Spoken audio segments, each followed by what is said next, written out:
Hello दोस्तों, मैं मुकेश आप सभी का स्वागत करता हूं। दोस्तों आज मैं आप सबको इस वीडियो में शुड का यूज बताऊंगा, तो आप लोग इस वीडियो को शुरू से अंत तक जरूर देखिएगा और वीडियो अच्छी लगे तो लाइक शेयर कमेंट जरूर कीजिएगा। और अगर आप हमारे चैनल पर पहली बार आए हैं तो हमारे चैनल को जरूर सब्सक्राइब कीजिएगा ताकि आपको इंग्लिश से जुड़ी सारी इन्फॉर्मेशन टाइम पर मिलती रहे। तो चलिए शुरू करते हैं और आपको बताते हैं शुड का यूज। तो सबसे पहले जानिए शुड का हिंदी मतलब क्या होता है। तो शुड का हिंदी मतलब होता है चाहिए। समझ में आ गया। और देखते हैं अब इसके बाद देखिए पहचान, आखिर कैसे पहचानेंगे जो वाक्य दिया गया है यहाँ पर हमको शुड लगाना है तो उसके लिए पहचान होना चाहिए। तो उसका पहचान है शुड का प्रयोग हम लोग सलाह, उपदेश और कर्तव्य का बोध कराने के लिए करते हैं। इसको आप लोग अच्छे से याद जरूर कीजिएगा। समझ में आ गया। अगर जो वाक्य दिया रहे और उस वाक्य से पता चले कि यहाँ पर सलाह दिया जा रहा है, उपदेश दिया जा रहा है या वो उस वाक्य से कर्तव्य का बोध हो रहा है तो वहाँ पर हम लोग शुड का यूज करेंगे। समझ में आ गया। तो समझिए अब उदाहरण के जरिए। तो सबसे पहले जो सेंटेंस बनाया जाता है वह बनाया जाता है अफर्मेटिव सेंटेंस, जिसका हिंदी मतलब होता है सकारात्मक वाक्य। समझ में आ गया। तो देखिए फर्स्ट में जो उदाहरण है, मुझे अभी पढ़ना चाहिए, इस वाक्य से हमें कर्तव्य का बोध हो रहा है। 2 नंबर में है तुम्हें रोज सोना चाहिए, इस वाक्य से सलाह दिया जा रहा है। कोई आदमी है जो आपको समझा रहा है कि तुम्हें रोज सोना चाहिए। अब देखिए इस तरह के वाक्य को अंग्रेजी में बनाने का तरीका यानी कि बनावट यानी कि स्ट्रक्चर। तो सबसे पहले लिखेंगे सब्जेक्ट, उसके बाद लिखेंगे शुड, उसके बाद V1, उसके बाद ऑब्जेक्ट। इसी बनावट के सहारे हम लोग इस तरह के वाक्य को अंग्रेजी में बनाते हैं। तो अब ऊपर दिए गए उदाहरण के ट्रांसलेशन के जरिए समझिए। तो फर्स्ट नंबर में है मुझे अभी पढ़ना चाहिए, तो इसका अंग्रेजी बनेगा I should read now. I should read now. समझ में आ गया। तो अब देखिए 2 नंबर, तुम्हें रोज सोना चाहिए, तो इसका अंग्रेजी बनेगा you should sleep every day. समझ में आ गया। तो आप लोग प्रैक्टिस जरूर कीजिएगा, अच्छे से कीजिएगा। तो देखिए यह अफर्मेटिव सेंटेंस के बाद नेगेटिव सेंटेंस बनाया जाता है।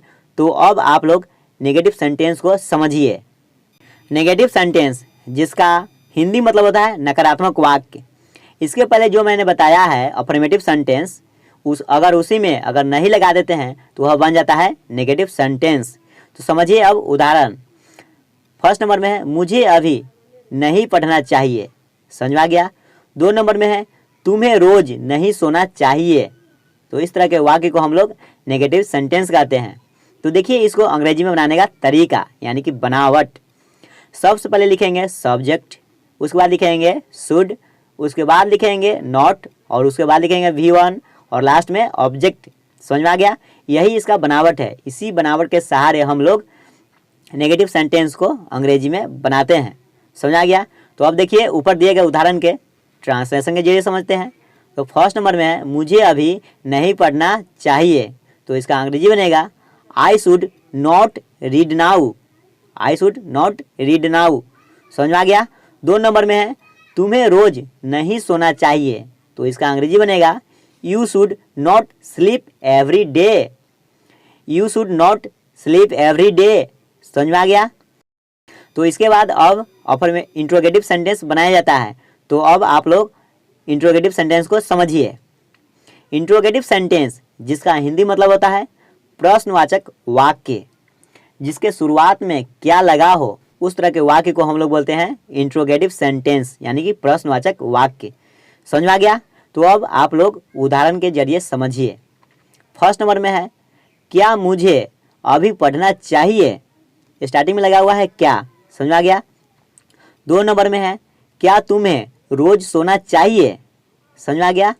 और इस तरह के वाक्य को हम लोग बोलते हैं इंट्रोगेटिव सेंटेंस। तो देखिए अब इसको अंग्रेजी में बनाने का तरीका। इसको अंग्रेजी में बनाने का तरीका है सबसे पहले है शुड, उसके बाद सब्जेक्ट, उसके बाद V1, उसके बाद ऑब्जेक्ट और लास्ट में क्वेश्चन मार्क। आपको क्वेश्चन मार्क लगाना कंपलसरी है और लगाइएगा जरूर। समझ में आ गया। तो देखिए ऊपर दिए गए उदाहरण के ट्रांसलेशन के जरिए समझते हैं। तो फर्स्ट नंबर में है क्या मुझे अभी पढ़ना चाहिए, तो इसका अंग्रेजी बनेगा शुड आई रीड नाउ और लास्ट में क्वेश्चन मार्क। समझ में आ गया। अब देखिए 2 नंबर में है क्या तुम्हें रोज सोना चाहिए, तो इसका अंग्रेजी होगा should you sleep every day, और लास्ट में क्वेश्चन मार्क। समझ में आ गया। तो देखिए इंट्रोगेटिव सेंटेंस के बाद इंट्रोगेटिव नेगेटिव सेंटेंस बनाया जाता है, जो कि इंट्रोगेटिव सेंटेंस के अंदर ही आता है, लेकिन मैं आप लोगों को समझने के लिए, आप लोगों को समझाने के लिए सबको अलग अलग करके बता रहा हूँ, तो आप लोग इस वीडियो को अच्छे से देखिएगा। 4 नंबर में बनाया जाता है इंट्रोगेटिव नेगेटिव सेंटेंस, जिसका हिंदी मतलब होता है प्रश्नवाचक नकारात्मक वाक्य। जैसा कि आपने इससे पहले देखा है इंट्रोगेटिव सेंटेंस, अगर इंट्रोगेटिव सेंटेंस में अगर हम लोग नहीं लगा देते हैं तो वह बन जाता है इंट्रोगेटिव नेगेटिव सेंटेंस। समझ में आ गया। तो देखिए अब उदाहरण के जरिए समझिए। तो फर्स्ट नंबर में है क्या मुझे अभी नहीं पढ़ना चाहिए, समझ में आ गया। 2 नंबर में है क्या तुम्हें रोज नहीं सोना चाहिए, समझ में आ गया। और इस तरह के वाक्य को हम लोग इंट्रोगेटिव नेगेटिव सेंटेंस कहते हैं। तो देखिए अब इसको अंग्रेजी में बनाने का तरीका, इसको अंग्रेजी में बनाने का तरीका होता है सबसे पहले शुड, उसके बाद सब्जेक्ट, उसके बाद नॉट, उसके बाद V1, उसके बाद ऑब्जेक्ट और लास्ट में क्वेश्चन मार्क। आपको क्वेश्चन मार्क लगाना कंपलसरी है और लगाइएगा जरूर। तो अब आप लोग ऊपर दिए गए उदाहरण के ट्रांसलेशन के जरिए समझिए। फर्स्ट नंबर में है क्या मुझे अभी नहीं पढ़ना चाहिए, तो इसका अंग्रेजी होगा should I not read now, should I not read now. समझ में आ गया। 2 नंबर में है क्या तुम्हें रोज नहीं सोना चाहिए, तो इसका अंग्रेजी होगा should you not sleep every day, और लास्ट में क्वेश्चन मार्क। समझ में आ गया। तो इसके बाद जो बनाया जाता है सेंटेंस वो बनाया जाता है WH फैमिली वाले सेंटेंस। तो अब देखिए WH फैमिली वाले सेंटेंस।